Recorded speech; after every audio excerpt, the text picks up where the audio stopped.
being outside in Denver is it's like uncomparable to anywhere else. Cycling allows me to go out, allows me to take in the scenery, allows me to breathe. It pushes me to my limits. The 14ers is something not for everybody, but for people that want to push themselves. Longs Peak, down in the books.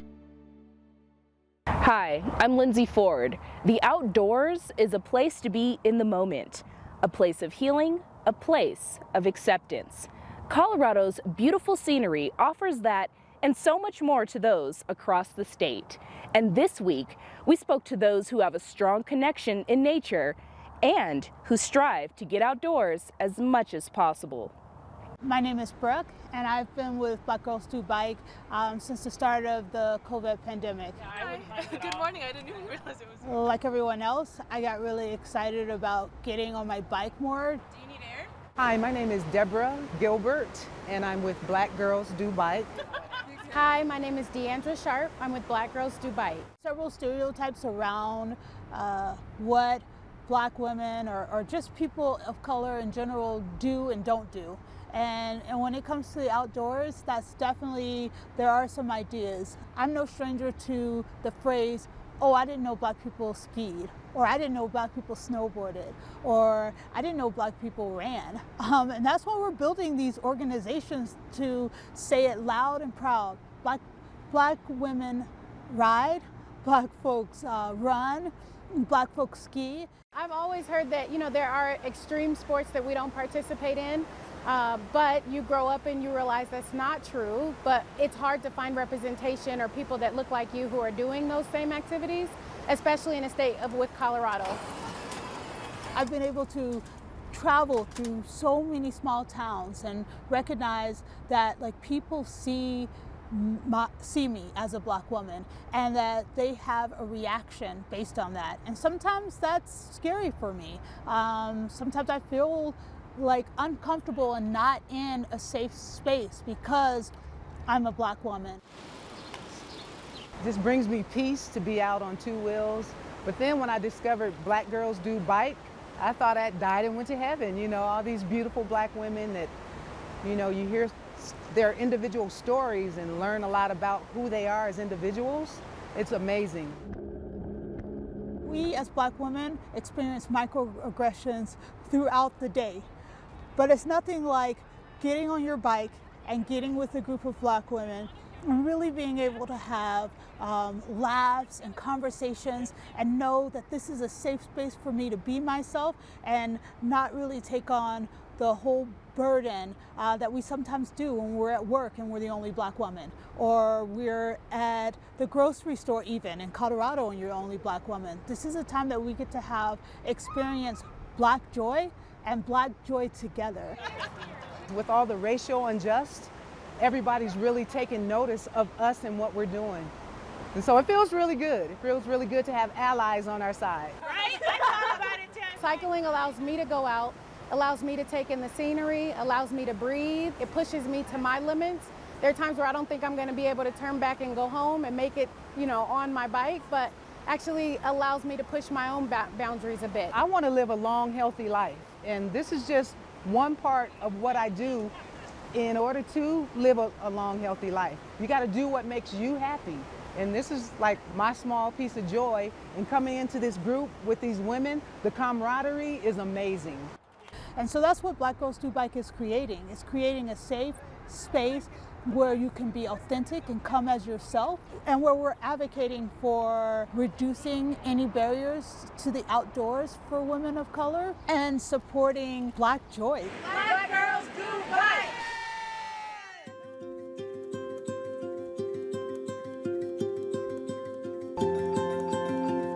it took me 38 years to get a chair that could pair with who my real nature is, and now I found my pack. We're outdoor people. I don't think we're designed to be in an artificial building all day long. Get out. I guess I feel natural me. It's so enjoyable, and socializing and being in the community. Being outside in Denver is It's uncomparable to anywhere else. I was in a car accident when I was 13, back in 1984. It's the last day of school. Missed a 90-degree turn and flew 18 feet into a tree, and my head went into the windshield, and that popped one of my C4, C5, popped it into the spinal cord, and then that's pretty much changed everything after that. Next thing I know, I woke up probably like several weeks later, intensive care, trach, the whole 9 yards. The doctors came in and directly told me I'll never walk again. Part of me thinks I still haven't accepted it, and that's where I might be a little different than most, and you just do things different now. I've achieved a lot of things.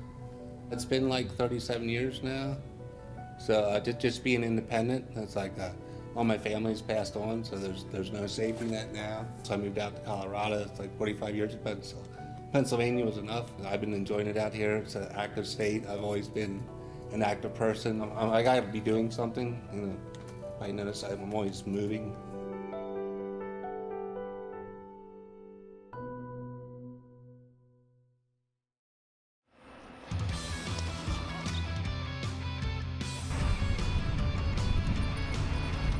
Power chair skating, we're trying to brand it as, and trying to get other people out there. I think it's a great activity to pair an able-bodied person together with a disabled-bodied person. It's fun. Wheelies I have to hold here. Sometimes he catches me off guard and I'm here, but this is where I hold. When I come into work, I drop my bag off, I get my skates on, we get our sunglasses and new speakers, out the door we go, and then we come in, we eat lunch, rest a little bit, and head back out in the evening. I've worked with Chad for approximately 2 years now. I've gotten to see the city in ways that most people don't get to see the city. So I have not skated before. Chad's chair goes very fast and I'm very slow. We decided we were going to go to LA and Santa Barbara and Santa Monica for Christmas. So that's how it started. She's like, I'm not walking. So I decided to get a pair of roller skates, and we roller skated all over California and all over Vegas. So she just grabbed roller skates and we hit the streets, and it's I guess it's very addicting. Together we have skated over 1,000 miles so far. So we're trying to do 1,000 miles this year. We're at mile 800 for this year. When I'm skating, Chad is mainly in control. On Chad's chair, he has a joystick and he has a little bit of muscle movement in his right arm, so he's able to control his chair and steer it with that. The experience is so fast, you have to be in the zone. I mean, you got bicyclers going past you, cars, I mean, there's so much to watch out for, and it's like that zone releases the adrenaline. I'd probably be an adrenaline junkie if I wouldn't have had my accidents. I make Chad match my outfits because when I first started working for him, I noticed a lot of people staring. So I put us in matching outfits, so when people stare at us, they smile now instead of feel sad and feel bad for him. So I just like to spread the positivity and get more smiles. It's like the cherry on the cake. Like we get so many people that smile and stop at us. It's like, might as well be in matching costume. Like, so it gets you outside. I'm a firm believer that outside in the sun and activity is great for mental health and just all well-being. So I mean, you got to get out there.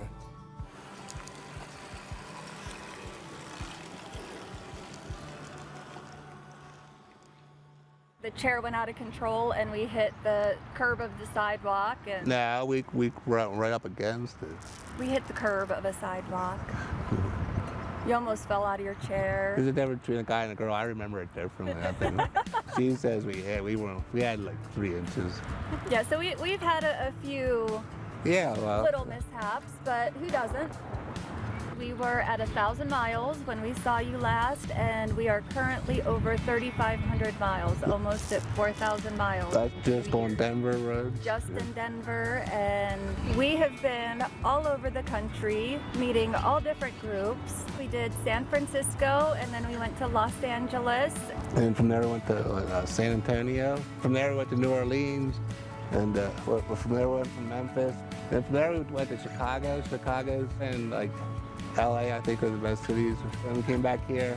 We think we're the only ones on the planet that are definitely doing it at this level, but that's all right. Like, we're gonna set the bar way up there for the next ones.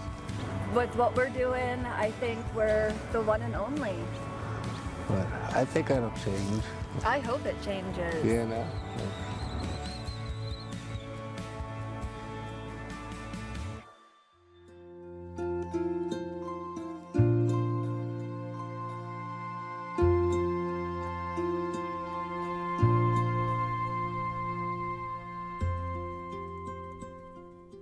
The sun, when it rises, that's when I say, you know, I wake up and stuff, but I like to wake up. It's not a bad spot here. No matter what happens in life, that the sun will always, you know, rise and set the same way is amazing. My name is Evan Gill, AKA Black Sherpa. Grew up in Baltimore, just moved to Denver here 3 years ago. I'd like to call myself an outdoor enthusiast, I guess. I really fell in love with nature when I moved to Denver. So when I first came out, you know, the mountains were here. I wanted to explore and get into the mountains and stuff, and really fell in love. And just trying to gain my knowledge on how to successfully summit 14ers responsibly. But my very first hike, I mean, I did everything wrong. I did literally everything wrong. You know, I had jeans on, I had a cotton hoodie, non-waterproof shoes. We didn't know anything about, I don't even think we had a first aid kit. I was getting introduced to all of those issues and problems out here, so I had to learn about that. The 14ers is something not for everybody, but for people that want to push themselves, want to experiment and see what kind of conditioning your body is in. A lot of this was not just physical, it was a lot of mental games. You know, about 48 of them I did solo. 14,255 feet, Longs Peak. Down in the books, man. I didn't have someone waking me up in my tent or number 35 down in the books, you know, motivating me next and saying, hey, you got this or anything like that. So all of that had to come within. Number 41 down, man. Capitol Peak is something that was my last 14er, and it was my last 14er for the very specific reason that it is the most dangerous. I already understood that. I set my mind to doing all 58. I did not feel the need to rush to go and prove or do something that may or may not have been out of my comfort zone. I really do love to hike. I love to escape and get away from the moment. In order to get people outdoors that are of color and everything like that, one, we need the education. Two, accessibility to gear. The cost, yeah, the cost of just gear. I get it, you acquire gear over time, but to make that initial investment is a big ordeal. To get a setup like this, I mean, it takes money. It is just dropping $400 or $500 on a piece of gear. Evan Gill is one of our climbers who we have enjoyed sponsoring, being the first African-American veteran from Baltimore, Maryland to actually accomplish summiting all 58 14ers here in Colorado. We provided him training, outdoor backcountry training, avalanche training. We provided gear for him. Just to feel safe. Hand sanitizer wipes. Jessica from Vibe Tribe, she reached out to me. It's a satellite phone for me all the time. Always carry bear spray as well for my hikes. So for her to really take to really just get me those little things drastically allowed me to accomplish my goal.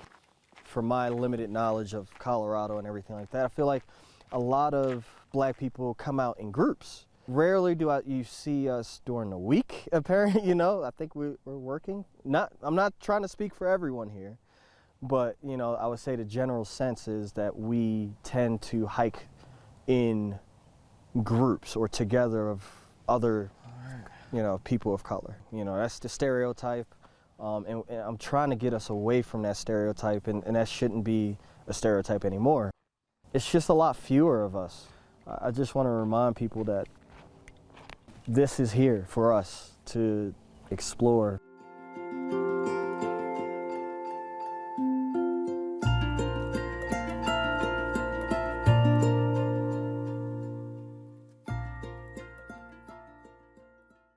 When I first moved to the Valley, and the difference between all of the beautiful natural areas around me and all the sports that people were doing, and then the accessibility to a regular person of those sports. There was actually this huge gap and divide that I noticed, more so than in my hometown or growing up in Virginia, where, you know, it was very expensive to get into these sports. It was very difficult to afford lessons to learn. Just regular working people would not maybe partake as much as the visitors who are coming here from out of state or from other places to enjoy the natural resources around. I know it's a struggle to be able to afford sporting equipment in the winter, especially in the winter, but in the summer as well. I'm local to the Roaring Fork Valley. I grew up here, went to high school here. You get a discount when you're in high school, like a student discount. And since I didn't really go to college around here, I didn't get the college student discount. But I did work for SkiCo, so I got a free ski pass that way. And it was a few years ago when I stopped working for SkiCo and I got my snowboard stolen all in the same year. And the next year I was not about to buy all new gear and my own pass. I mean, that's like $2,000 for the pass, plus an easy grand for new equipment. It's just, it's really hard. I called up Kyle and was like, let's just do this. I met her this summer working at a farm up in Basalt, and she called me with the idea, and I thought it was awesome. I mean, I'm from around here, so it feels good to be able to help people out, and here we are. We've been open 1 week and we have about 20 members. After someone comes in, wants to be a member, they fill out our liability form, and we run a credit or debit card just so we have it on file. We only charge it $1 because we need to charge it $1 just to run it. And then you're a member, and you can check out whatever you want. We've received a lot of donations from the community and independent businesses. That hasn't been the hard part so far, is getting stuff. We got some fat bikes donated today, which is really awesome, from this wonderful lady.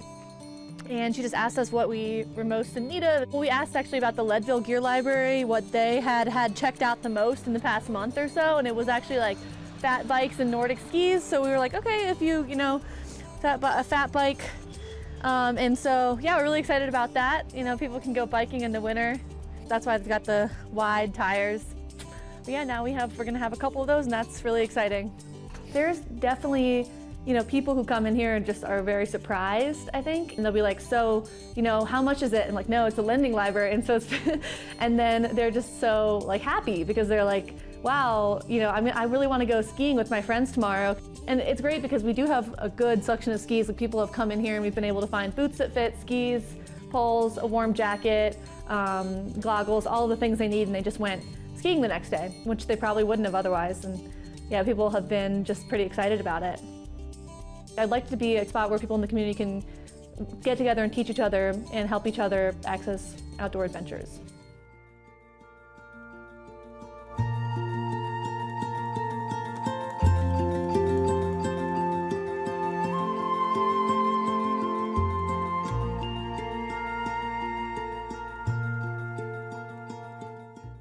The outdoors to me are a place where you can just be in the moment, you know? You show up to the trailhead and you leave all your life stuff right there. You know, you walk into the mountains and you forget about everything that's going on. You know, you forget about the 30 emails you gotta send or the phone calls you have to make or, you know, whatever meeting or whatever fight you had with your significant other, you just are in the moment, you know? And that is so powerful to just let everything be and just look around and enjoy this place for what it is.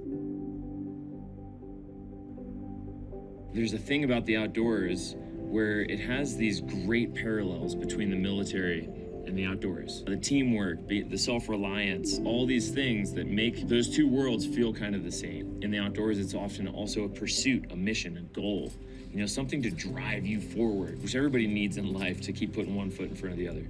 I was in the military from 2005 to 2011. I did 2 deployments, one to Iraq and one to Afghanistan. When I got out of the military, I started taking wounded vets out on climbing and hiking trips. I saw all the things that, they were experiencing after their transition. We did the ceremony one night. We had them write the names of their friends that had died overseas on a flag so they could summit this mountain with that flag. So I started writing down some names, the birthday, the name, and the death day of my buddies. The next thing I knew, I had 10 names written on the flag. I was crying a little bit, like, 24 years old, I shouldn't be able to do that with my friends. It's a hard thing to come to terms with, but at the same time, it's been one of the most powerful driving forces for me. All the things I do in the mountains are in the name of them.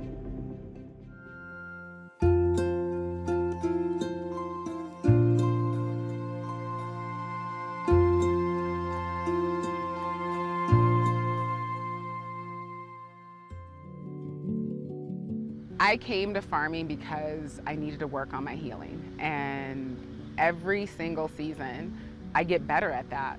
Plants, they die, snow comes early in Colorado, but then, the snow melts and the sun is out and everything starts blooming again.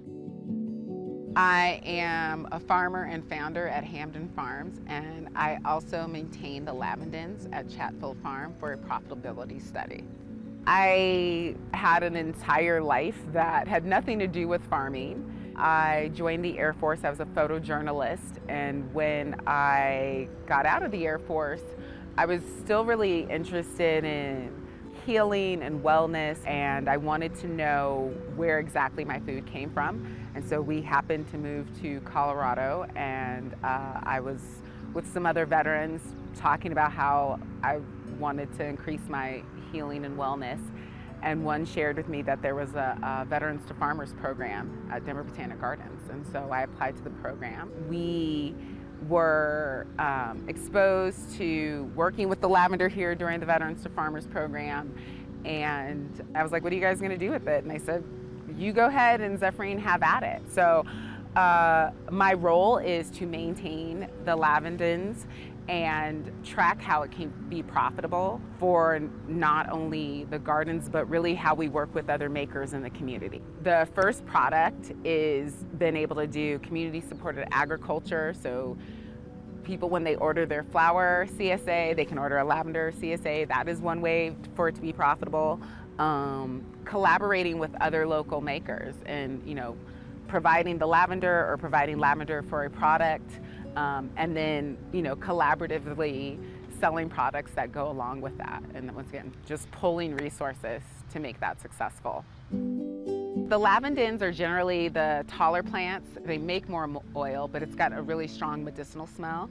The English lavender, which most people are used to seeing, smaller plants, less oil, but higher quality oil. And it has what is a sweeter, more floral smell often, and most likely used like in culinary.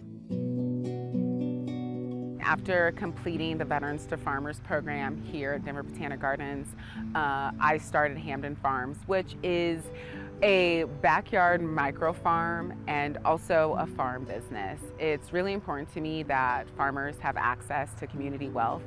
It's extremely rewarding work, but it's hard and the margins are often slim. So I wanted a farm for my own healing, my family's healing, and community connection. But what I found is it is extremely hard to make a living as a farmer, and that's unacceptable. It's no different than any other business, and so that's my focus on not only learning how to farm and how to cultivate, but also how to grow a business while farming.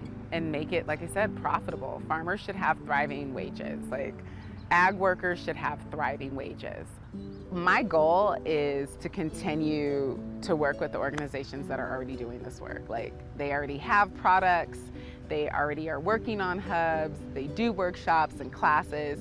What do they need is like financial support. They don't need anybody to tell them how to do it. It really does take money for these organizations to move. It takes funding to have commercial kitchens, to have working refrigerated trucks. These are all things that people may not see. When you see lavender, we need to move it. When it takes supplies, you know, or different tools. So more than anything, I am grateful for the organizations that I work with and that I'm learning from them. Like, these aren't my ideas. Like, I spend time with them and I work with them and I go, wow, like, you're doing something amazing. How do we get you funding? How do we, you know, get more people behind what you're doing? We all have our role in this, so I'm here for it.